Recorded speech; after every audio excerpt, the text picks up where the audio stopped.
Every vocation story is a unique story of God's calling, of God's love. And there's something special in each one and unique in each one. It's a gift of His merciful love.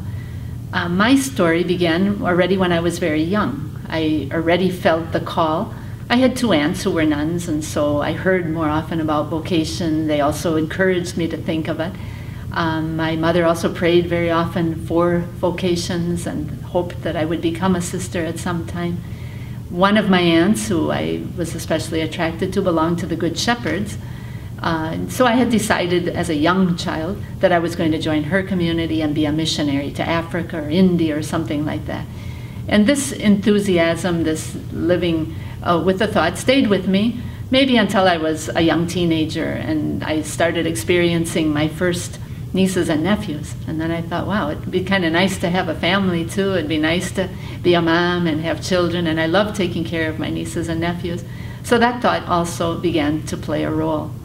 When I was 17, my Good Shepherd aunt wrote to me, reminding me of my youthful dreams of being a Good Shepherd missionary, and indicating that it probably would be time. I was in my junior year of high school. It probably would be a good time to start thinking about that again. Well, I read her letter carefully, and then I thought, well, let me think about this. And so I went to the shrine, and I thought, and I said, well, meanwhile, I had gotten to know Schoenstatt. I had met Father Kentenich.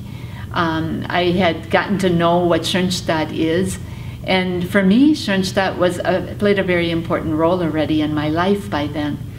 And so somehow it became very clear to me, if I'm going to become a sister, I'm not going to become a Good Shepherd sister. I'm going to become a Schoenstatt sister. But that's if I become a sister at all. No? So that part one was pretty clear to me. No? I won't become a Good Shepherd sister. I thought a little bit longer, and I thought about, well, it would sure be nice to have children of my own, to have a family. And then I thought, of course, if I don't have a family of my own, I could help a lot of kids too, just like the sisters took care of our camps and we worked with youth, and that would also be nice. I could be a spiritual mother to many children. And then somehow the thought came to me, it's actually not so much a thought about is it spiritual motherhood versus physical motherhood, but more, where can I serve Schoenstatt most? As I said before, I had met Father, and Schoenstatt really was already an important part of my life. So the question narrowed itself down.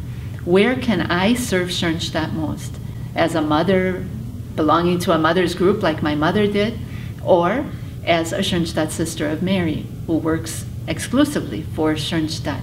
Of course, it didn't take long to realize that if I want to work for Schoenstatt, the best way is by giving myself to the Schoenstatt sisters, because that way my whole life is at the service of the Schoenstatt work. So I made up my mind. I'm going to become a Schoenstatt sister. And I made an appointment to tell Father about it. Notice, I was making the decision, and I wanted to tell Father. So I went to my appointment, and I shared with Father. I let him read the letter from my aunt, and then I told him, but now I've thought about it, and I really would like to be a Schoenstatt sister. And Father very calmly and kind of dryly said, it's nice that the child likes the Schoenstatt sisters, and then went on to a totally different topic, as if he hadn't even heard me, as if it didn't matter or wasn't important. And I was a little bit insecure. Did he understand what I said?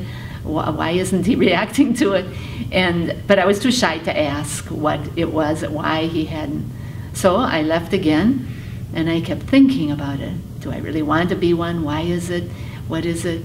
And after a few weeks, the longing just continued and continued.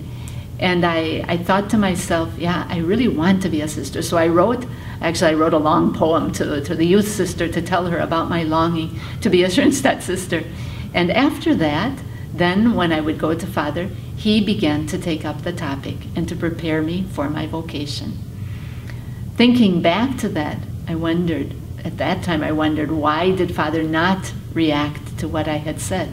But as I think back, I know why. It goes back to Father's own desire to always respect the freedom of a person. I was very young, also very immature in many regards, and Father wanted first to see if that idea had come from me, or if I was only doing it to please, or if I was only doing it because the sisters wanted it, or whatever.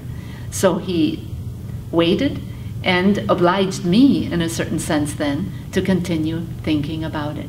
Once he was sure that it was a real decision from my part, then Father did all he could to help me and to make it possible for me to fulfill that longing as soon as possible. And so it was that I could enter our community on the 3rd of July in 1965, just a few months before Father Kentenich returned via Rome to Schoenstatt. So I also, even though Father could not officiate at our reception, he could at some moment see me as a Sister of Mary, and that was a great joy for me too.